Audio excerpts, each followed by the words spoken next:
Hi, this is Kimberly Reuter, business advisor and supply chain expert, and welcome to my podcast, The Morning Mood. We are here again with Kerry Morris, and we are going to talk about how she started building private label at Amazon. She's taken us through kind of what was going on in the market, how she got to this point, and where we left off is basically the executive team said, go do it and stop bothering us. Is that about right, Kerry?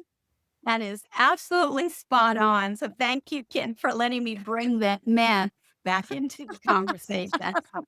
Okay. So tell us what happens next. You've been given the thumbs up to go do this wild, crazy idea, which no one really actually believes in, but you know it's going to work. So tell us what happens next. So I had mentioned in the earlier podcast that identifying your white space, understanding the gaps in your product assortment or your brand assortment is really the first place to start. So I did spend the initial first couple months doing an exhaustive evaluation of our portfolios of product and where we had gaps or where we had opportunities, and also was able to claw some time with my finance team to help me with some of the unit economics of this model, Yeah. so that I can at least understand from a profit perspective where would be the best spaces to go. And so Yes. building that infrastructure out was step one. And that's, Yep. an important part of helping you know where do you go next. I think Yeah. where the interesting part of this came is where the numbers or the data necessarily recommended I go was not necessarily where I had resource or connection capabilities because I did not have a team to help me really instigate and implement this vision. So Yeah. I needed to pivot slightly from the original kind of recommendations that the data was showing me and look at my vendor community and the people that I already had brought on to Amazon who trusted our model and solicited them to join me. So I actually championed my vendor community to become my team and to become my arm into Interesting. the market. Yeah. Tell me more. So tell us a little bit more about this. So when you say vendors, so you're going to talk to maybe like a towel manual or a towel vendor that Amazon has been buying towels Yeah. from. And Yes. you're saying, hey, we still want to continue to buy towels from you as an Amazon vendor. Yep. But we also want you to start making towels for us. Is that what the Yes. story was? Okay. Yes. Wow. All right. Absolutely. Okay. Absolutely. And So I would so, imagine vendors initially were like, oh, hell no. well, I don't know. Typically a vendor says, cha-ching, money. Now I get 2 SKUs on Amazon's site. Like, this is good, right? Like, I Okay. have 1, now I have 2. Okay. Interesting things, though, that they did have a lot of questions around was risk and liability, because Okay. obviously private label, which I can go into more detail, presents more burden and responsibility on the retailer. And True. so the supplier Very wanted true. to know, in this, new form of relationship I was forging, what would be their responsibility? What would be their risk? Yeah. And so we Good had to point. work through that. Like, we had to understand, how do you deal with service and missing parts and quality and function? Most importantly, risk, injury, and recalls. And Yes. that burden does shift to the retailer It when you're does. It's doing your private brand now. label. It's Yeah. now your brand. You're not buying from Fieldcrest. It's not No. Fieldcrest brand. It's Yeah. Amazon brand. So yeah, Yeah. there No is that more additional royal risk. velvet. Yeah. Yeah. So you had to really kind of hone in on that clarity. And so, Mhm. for every step I took forward, I would take 3 steps back because the complexity of it. I will say that the most interesting one was the first import that you helped me with, which is we had been importing beautiful teak furniture out of Vietnam and Indonesia from a brand, a wonderful brand. And I wanted to build out the private label with them because we already Yeah. had the factory and the infrastructure, and I knew the white space and I knew the cost economics of it. But Yep. I had to figure out the service, the parts, the delivery, and the risk.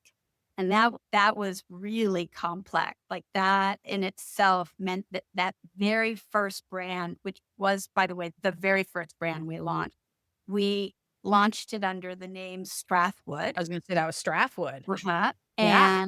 And, I had a high level of confidence in the supplier. They had been one of the very first suppliers that we brought on to Amazon in our patio garden furniture Furniture, launch. yeah. Yeah. Um, and he happened to have a brand name, and I bought it for $1. So I bought Strathwood for $1 and Nice. had the design done and got going. And, it was a slow, like, it was a slow ramp for us. And it was slow in the sense that matched the data economics of doing private label. It was quality, brand, loyalty, margin was amazing. The The margin was very consumer good on was those. connecting with the product.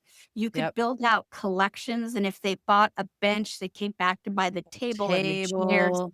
things like that. So it had Yeah. all of the modeling except for that back end service experience for the consumer. And, with my crazy scrappy mind, I went ahead and uprighted a parts business I within I remember Amazon this, I remember. I and took remember, like, and I took gotta ship over out an these old Pepsi screws. building.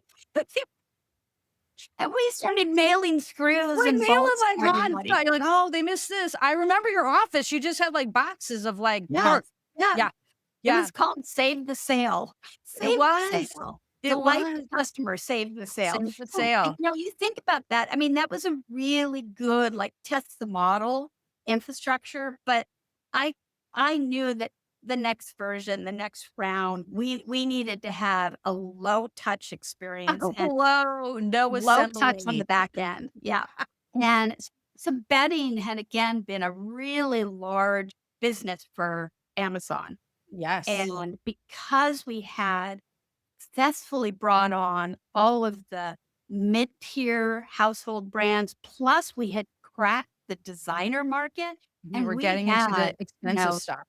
DMY, we had all Yeah. the brands in that Yeah. marketplace. That was just prime for private label bedding to come in Yes. and introduce towels and sheets and pillows and comforters. And it was the perfect model and it was the right time and the right place. Yeah. And that's where we launched Pins On. Pins on Our, our, was that our, stuff. was this Yeah. product. Yes. So just for the audience at the time, so this would have been mid early 2009. 2000s. Yeah. Mhm. At the time, the only place that you could really get a full assortment of, I would say, just home stuff general, just but especially bedding and towels and curtains and things like that, was Bed Bath& and Beyond Yep. or any one of the department stores, right? You went where, Right. that if you wanted bedding or towels, that's where you went and you got what they had to offer, and that Yeah. was pretty much it. Like, you Yeah. didn't have a Or lot of or you went options. to the catalog Or you went to, oh market, my gosh. Ooh, right? take time Which, machine. Yeah, you went to the dinosaurs in their catalog. own right. But back in the day, it was a catalog business, particularly for bedding and apparel. Like It was. if you couldn't find it at your local department store, you were forced into a catalog shopping It's true. experience. You were doing catalog shopping. So Yeah. Amazon just offering all of that selection from Yes. all of those brands up and down the price tier. It just Yes. wasn't, the really cheap sheets. It was all up and down, was kind of just a novelty in general for the Yes. market. I mean, Yes. Amazon at that time in general was just blowing everything out of the water, like electronics and home and sporting Yeah. goods and everything. They were just smashing all of the individual sellers. So Yeah, it but was a they very also interesting. did something very extraordinary, and it's like, for me, I've watched it happen, and I kept telling friends and peers in the industry, "It's gonna happen, you just need to accept it." But prior to this massive, if we stick in the bedding collection Yeah. concept, matching place, you went to a more opening price point store, Yes. and again, I don't want to label stores for what they shouldn't be, but you went to a Dollar General or a Walmart or a Sears for Yes. your basic everyday product. Economy. And then you Yeah. went to a Kohl's or, Yes. a Target for your mid-tier. And then you went to your Macy's or your And Bon your Marché or for Bloomingdale's or your, yeah, yeah, for your high premium end. That's right. and Yeah. Diller, right? For your Yeah. premium.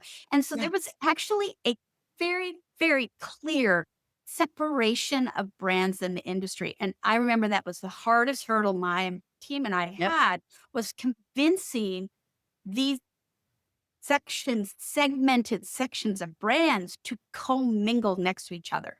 Yeah. Typically, it was like they don't want to commingle next to their peer. No, no, no. Right. They didn't like the They don't want to high-end associate with a designer tier down. brands. Sheets did Yeah. not want to be next to a Canon or No. a field press or no, absolutely not. Like they did not want to be in their search engine presence. And Right. so we built boutique stores to kind of like segment them and protect them in You those did. spaces. But yeah, Yeah. no, this was a first and it was so disruptive.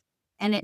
it was like this conscious release that the supplier industry had to make where is this the future for us? Do we say no or do we get on early? And they were so uncomfortable. Yeah. But in that, again, by being able to do that, it just made private label like just the perfect opportunity because It you really just was. and you can say that, well, then there's a lot of noise or there's a lot of competition or there's a lot of product, but there are a lot of customers out there. And to be able to have an experience that meets their needs with a single search shop was just unheard of. People usually had to drive everywhere or wait 6 to 8 weeks for a catalog item. Yeah. And the pricing was that you couldn't price compare, you did it was and that was the other thing too, you talk about how the brands didn't wanna be associated with each other. That's also how they protected their pricing, right? Right. Don't don't set my $250 sheet set next to a $29 sheet set because I surely don't want anyone to notice that they look very similar. Like, Right. Or the construction or the material is not that different, right? yes, like, we Slabs. don't want people to know Yeah. that. Right. We We don't don't want want them it to pause or hesitate in their purchasing our decisions. question. Yeah. And so what you brought to the table was you flipped that all on its head Yes. because you basically said, "Look, I'm gonna give you the best possible quality, and you don't have to go play these games." Because I Right. remember buying some of your first sheets, or not your sheets, the towels, the pins on Yeah. towels. They were, I don't like 5,000 grams. I can't remember. They were Yeah. like incredibly heavy and gorgeous. And at the time, I'm not gonna say their name, but there was a big bougie home decor place, Mhm. it starts with an R, that was selling these towels for a stupid price, and yours Yeah. was like $25 a towel, like, it was an amazing deal. Yeah. Yeah. So that is one of those like as the brands evolve and you start to look at where you're going to continue to layer on your assortment and build your assortment, it's understanding, how do we get the best quality? Because again, Yeah. like that manufacturer is the most important part of that domino effect in this. And Yes. so that was like the other piece of this important architecture is, we needed to find suppliers that had the consistent existing quality expectations. I will tell you again and again, you cannot make a manufacturer increase their quality or decrease their quality. They're a machine and their quality is their quality. It's And true. so you have to understand their limitations without Yeah. their capital investment to change. Yeah. And so understanding that meant I needed to continue to seek out, suppliers that had factories that I knew were producing quality that would meet our expectations and they had a proven track record. So again, it Yes. always starts with those suppliers. And what made the project so exciting was you knew that you weren't going to get everything at one place. It wasn't going to be a one-stop shop. So you needed to go where the commodity and the manufacturing was appropriate for that product. So I finding myself in India and China and Indonesia and Vietnam and Portugal and Germany and Poland. And I mean, we went so many You were places to sourcing scour everywhere. the right quality and Yeah. know that that country had the right, raw materials and had the right technical expertise to do it. And Yeah. kind of building out that infrastructure. Yeah. And back then it really was you did have to build your own individual infrastructure back then. So, today we have, I guess they call themselves 5PLs where they handle the sourcing and the designing and all this kind of stuff. And you can, I mean, just about anybody can make a private label product at this point. Yeah.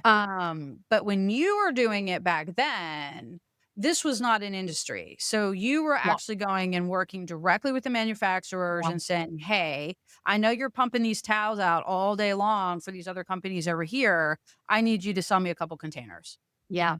Yes. And, so much like what I said at the very beginning, I needed my vendors to become part of my extended team. Yeah. And I needed to tap a finance person. So that's stage one of who I needed to help me. Stage two, I needed two very important people by my side.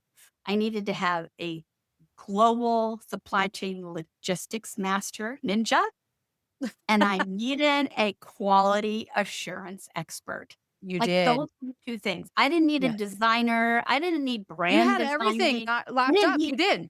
I did what I needed was those 2 things, and Yeah. it did mean packing your suitcase for weeks at a time Yeah. and heading out there and putting boots on the ground and Yeah.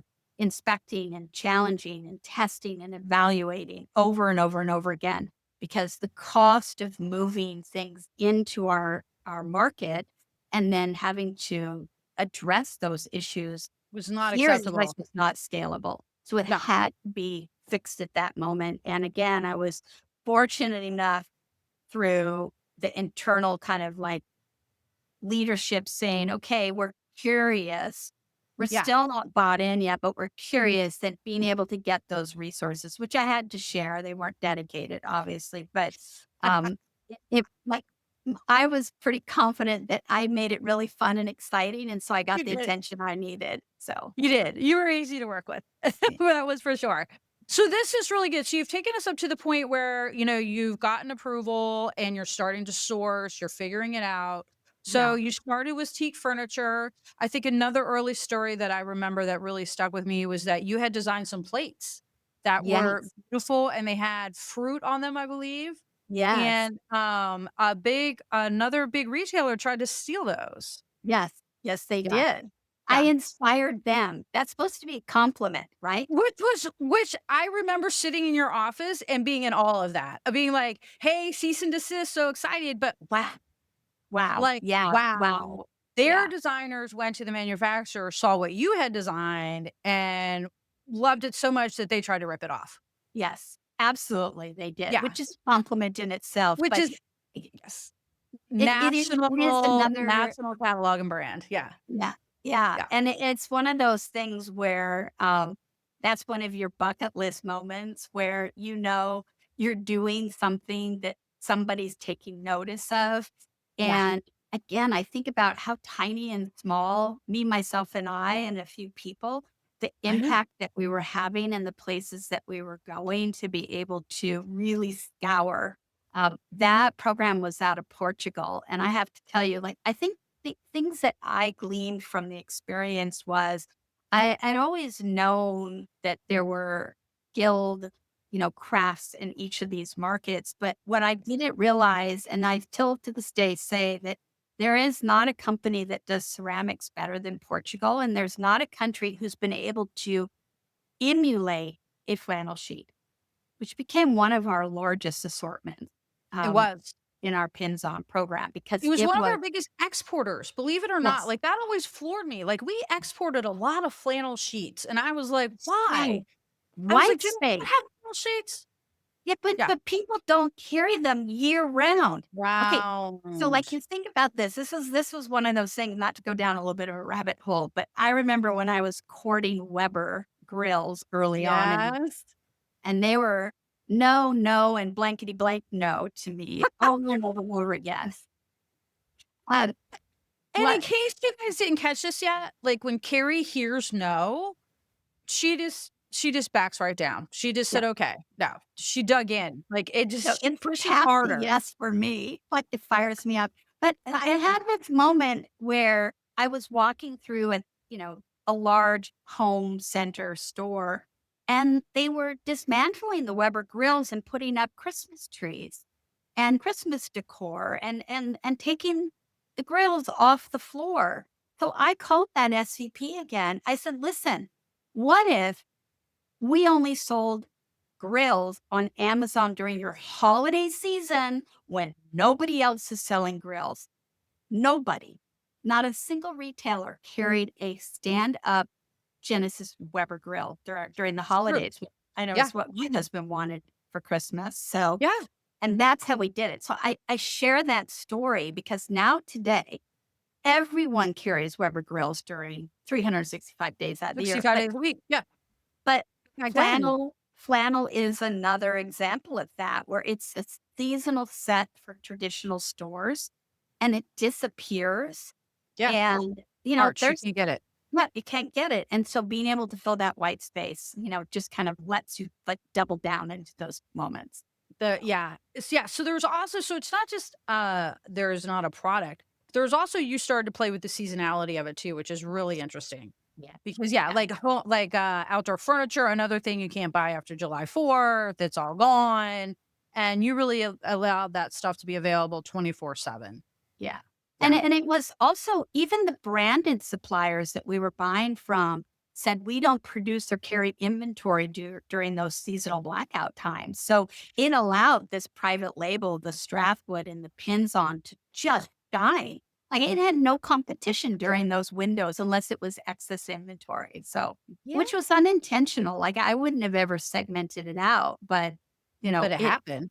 it happened, and it allowed the algorithms to just take off and Just really start take to boost off. those brands.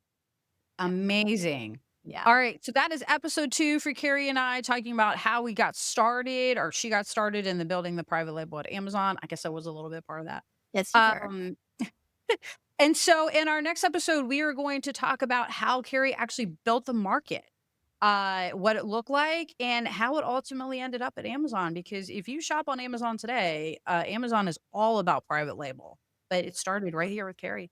Yeah. Yeah. Thank you, Kim. Thank you. All right. We'll be back soon. Thank you. Bye.